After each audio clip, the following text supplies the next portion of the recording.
નિહાળી રહ્યા છો એસ લાઈવ ન્યૂઝ બુલેટિન। નજર નાખીએ અત્યાર સુધીના મુખ્ય સમાચારો પર।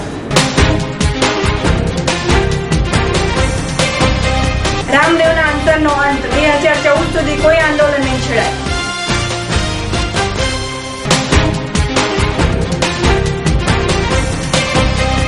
ગીર સોમનાથ નવા જિલ્લાની જાહેરાત કરતા મુખ્યમંત્રી।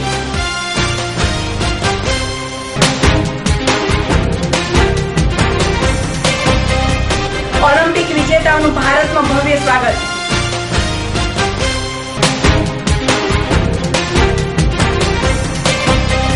અમદાવાદની અંજુમન સ્કૂલમાં દેશની શાંતિ અને અમન માટે દુઆ।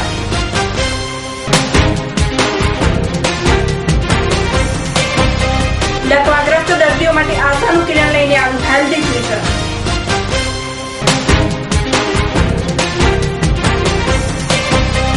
ઐતિહાસિક પુસ્તક ટ્રાવેલ ઓફ ગાંધીજીનું આવતીકાલે વિમોચન। કેન્દ્ર સરકારની ગ્રાન્ટમાંથી બનતા હાઈવે, બ્રિજ કે 108ની સેવાનું શ્રેય લે છે ગુજરાતના મુખ્યમંત્રી। પણ સામાન્ય માણસ જે માંગે છે માત્ર રોટી, કપડા, મકાન, એ તો આજે છે લાચાર। મારા બે છોકરા અહીંયા પસાટ ખાઈને પડ્યા હતા, સિસ્ટરો કે ડોક્ટરો જવાબ ઊંધા આપશે। કાલ મારી નાખતા હતા, હાલ મારી નાખે સરકાર, પણ જ્યોતિ ભાજપ સરકાર આવી તો અત્યારે અમે જબ્બર આરામ થઈ। અમારા રોડ, આલીશાન બંગલા, આલીશાન રસ્તા અમારે જોઈતા નથી। અમારે સુખી રોટલી ખાઈએ એટલું અમારા માટે તમે સરકાર યોજના કરો। કોણ કરશે આનો વિચાર? આવો, દિશા પણ બદલી, દશા પણ બદલી। ભારતનો 66મો સ્વાતંત્ર્ય દિવસ છે। સમગ્ર દેશ અને પરદેશમાં વસતા ભારતીયો આજે સ્વાતંત્ર્ય પર્વની ઉજવણી કરી રહ્યા છે। એસ લાઈવ વેબ ચેનલ હજુ તો પાપા પગલી ભરી રહી છે, છતાં એની નોંધ દેશ અને પરદેશમાં લેવાઈ રહી છે, તેનો અમને આનંદ છે। એસ લાઈવ વેબ ચેનલ અને તમામ મારા સાથીઓ વતી હું દેશ અને વિદેશમાં વસતા ભારતીયો અને ગુજરાતીઓને સ્વતંત્રતા દિવસની શુભેચ્છા પાઠવું છું। આપે અમારામાં વિશ્વાસ મૂક્યો તે અમારી સાચી મૂડી છે। જય હિન્દ, જય જય ગરવી ગુજરાત। કાળા નાણાંની પરત લાવવાના કેન્દ્ર સરકાર સામે જંગે ચડેલા બાબા રામદેવની ગઈકાલે ધરપકડ કરવામાં આવી હતી અને આજે સવારે આંબેડકર સ્ટેડિયમ ખાતે 2 બાળકોના હાથે જ્યુસ ગ્રહણ કરી અનશન તોડ્યા। અનશનનો અંત આણ્યા બાદ બાબા રામદેવે જણાવ્યું હતું કે અમે અનશન તોડ્યા છે, પણ સરકાર સામે નમતું નથી જોખ્યું। હવે 2014ની લોકસભાની ચૂંટણી સુધી કોઈ આંદોલન છેડવામાં નહીં આવે, પરંતુ આંદોલન તો જારી રહેશે। આજે બાબા રામદેવના મંચ ઉપર સિનિયર વકીલ રામ જેઠમલાણી પણ આવ્યા હતા અને તેમણે કાળા નાણાં મામલે કેન્દ્ર સરકારને આડે હાથ લીધી। અનશન છોડ્યા બાદ બાબા રામદેવ હરિદ્વાર માટે રવાના થયા અને 2014 સુધી હવે કોઈ પણ આંદોલન ન છેડવાની ઘોષણા કરી। તો હવે સોમનાથજીને જિલ્લો જાહેર કરવાની સાથે વેરાવળ સોમનાથ વાસીઓની લાંબા સમયની માંગણી સંતોષાઈ છે। સંભવિત જિલ્લાઓમાં 6 ના બદલે જો 7 તાલુકા વેરાવળ, ઉના, કોડીનાર, તાલાળા, માંગરોળ, માળિયા, હાટીના અને સૂત્રાપાડાનો સમાવેશ થશે તો 611 ગામની 19.32 લાખ જેટલી વસ્તીને તેનો લાભ મળશે। ગુજરાત રાજ્યની જનતા એ છે કે એક દાયકા પછી અછત નામનો શબ્દ સાંભળ્યો છે અને ચાલુ વર્ષે અપૂરતો વરસાદ આવ્યો છે, પણ ખમીરવંતા ગુજરાતીઓ અછતની આફતને અવસરમાં પલટાવીને જ જમશે। આ શબ્દો છે મુખ્યમંત્રી મોદીના। પોરબંદરમાં અપૂરતા વરસાદથી સર્જાયેલી અછતની પરિસ્થિતિની સમીક્ષા માટે મોદીએ પત્રકારો સાથેની વાતચીતમાં જણાવ્યું હતું કે આ ઉપરાંત મુખ્યમંત્રીએ ભાવનગરમાં પણ અછતગ્રસ્ત વિસ્તારોની મુલાકાત લીધી હતી। તેમાં સોમનાથ ખાતે સાગરખેડુ સંમેલનમાં પણ હાજરી આપી। આપે કોઈ દી માંગ્યું નથી, આપે કોઈ દી કહ્યું નથી, આપે કોઈ દી રજૂઆત નથી કરી, એવું એક આજ નજરાણું લઈને સોમનાથ દાદાની ધરતી પર હું આપણી પાસે આવ્યો છું। ભાઈઓ બહેનો, અમારી સરકારે નિર્ણય કર્યો છે કે હવે તમારો એક નવો જિલ્લો આપવામાં આવશે।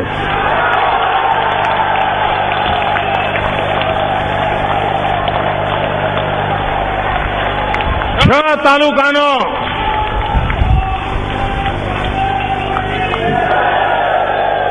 ગીર સોમનાથ જિલ્લો ગુજરાતમાં નવો આકાર લેશે।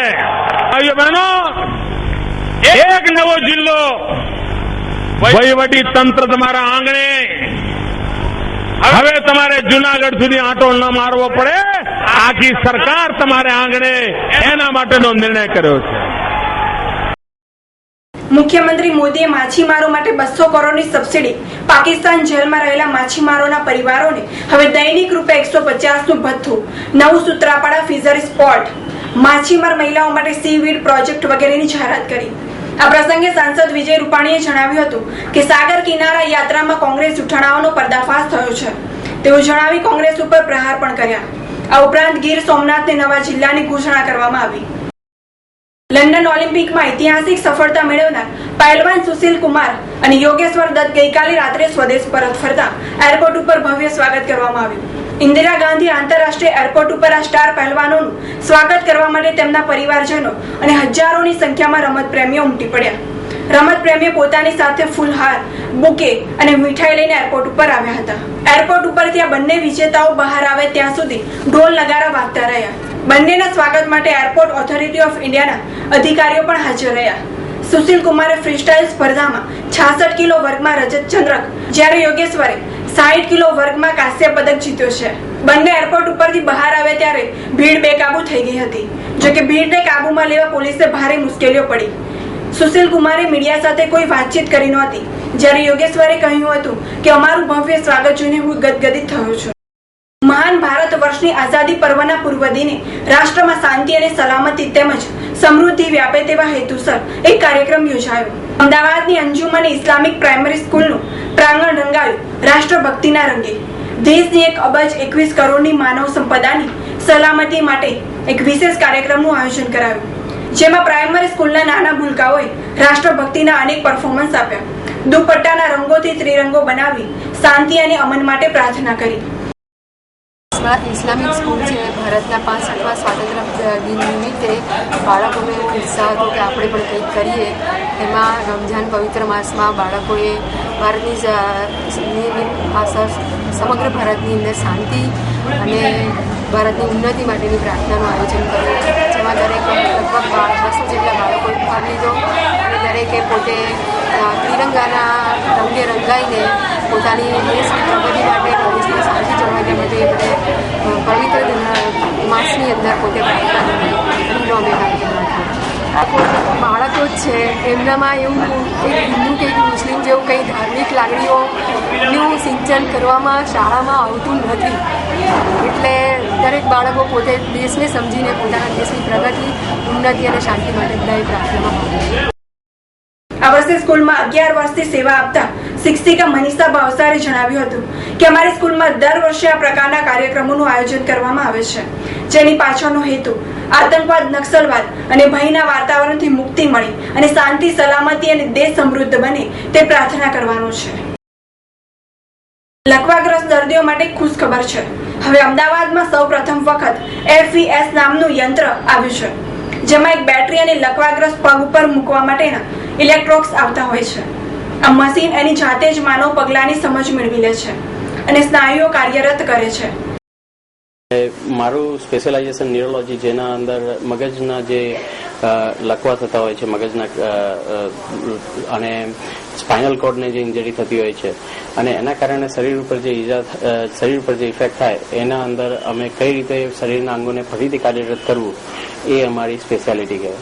કે જે ગમે તે reason, road traffic accident, multiple sclerosis, spinal cord injury કે motor neuron disease, cerebral palsy, બાળ લકવો જેને આપણે કહીએ છીએ, એ બધા ટાઈપના દર્દીઓ અમે જોતા હોઈએ છીએ અને એ બધાને ફરીથી ફંક્શનલી કઈ રીતે ઇન્ડિપેન્ડન્ટ બનાવવું એ અમારો રોલ હોય છે. ડોક્ટર રશ્મિકાંતે લંડનથી માસ્ટર ઇન ન્યુરો હેબિલિટેશનની ડિગ્રી મેળવી છે. હેલ્ધી ફ્યુચર નામની સંસ્થાએ હવે પોતાના કાર્યોથી આંતરરાષ્ટ્રીય સ્તરે કાઠું કાઢ્યું છે. હાલના અમદાવાદના સર્કિટ હાઉસ ખાતે આવેલા કોન્ફરન્સ હોલ આજે મહાત્મા ગાંધી સામે દેશદ્રોહના ગુના અંગે ચાલેલી ટ્રાયલની ઘટનાઓનો ઝાંખતો પુરાવો છે. મહાત્મા ગાંધીજી પર ચાલેલા ઐતિહાસિક ખટલાને વર્ણવતા પુસ્તક ટ્રાયલ ઓફ ગાંધીજીની પુનઃરજૂઆત કરવામાં આવશે. નવજીવન ટ્રસ્ટ દ્વારા પ્રકાશિત આ પુસ્તકમાં ગુજરાત હાઈકોર્ટમાં ચાલેલી કોર્ટ કાર્યવાહીની વિગતોને સમાવી લેવાઈ છે. 1965માં પુસ્તક પ્રકાશિત થયું હતું. હવે 15મી ઓગસ્ટ 2012ના રોજ ટ્રાયલ ઓફ ગાંધીજી પુસ્તકનું ઝારખંડના ઝારખંડ હાઈકોર્ટના જસ્ટિસ પ્રદીપ ભટ્ટના હસ્તે વિમોચન કરવામાં આવશે. આ કાર્યક્રમ ગાંધી આશ્રમના ડાયરેક્ટરના અધ્યક્ષસ્થાને યોજાશે. આખો કેસ ચાલ્યો એ 3 લેખો અમે ઓરિજિનલ અમારું એમ ઇન્ડિયાથી એમાંથી સ્કેન કરી અને 3 લેખો પહેલાં મૂક્યા છે. એટલે એક વાચકને એનું સીધી જ ખબર પડે કે આ 3 લેખોના આધારે આખો ખંડો ચાલે છે. એટલે એટલું નવજીવનનું ખાલી એડિશન છે કે જે એમાં એ અંદર તો આવે જ છે પાછું ક્યાંક છૂટક પણ શરૂઆતમાં કોઈને 3 લેખો વાંચી નાખવા હોય તો એ 3 લેખો અમે ઉપર શરૂઆતમાં એના ચકાવીએ. એનું ઇન્ડેક્સ છે અને બહુ જ સારામાં સારી રિપ્રોડક્શન કરી શકે છે. અને પુસ્તકની કિંમત 750 રૂપિયા છે અને જે 1 સપ્ટેમ્બર સુધી જે લોકો બુકિંગ કરાવશે એ લોકોને 500 રૂપિયામાં આપીશું એવું નક્કી કર્યું છે. બસ આટલી એક ટેકનિકલ માહિતી છે. ગાંધીજી ઉપર ચાલેલા ખટલા વિશે ઘણું લખાયું છે અને હજી પણ તેના ઉપર ચર્ચાઓ ચાલ્યા કરે છે. આ ઐતિહાસિક ખટલાએ ભારતની સ્વતંત્રતા અંગેના સંગ્રામમાં નવા અધ્યાયના મંડાણ કર્યા હતા. તો આ હતા અત્યાર સુધીના મુખ્ય સમાચાર. સમાચારોની ખાસ ગતિવિધિ માટે આપ નિહાળતા રહો એસ લાઈવ ન્યૂઝ બુલેટિન. નમસ્કાર.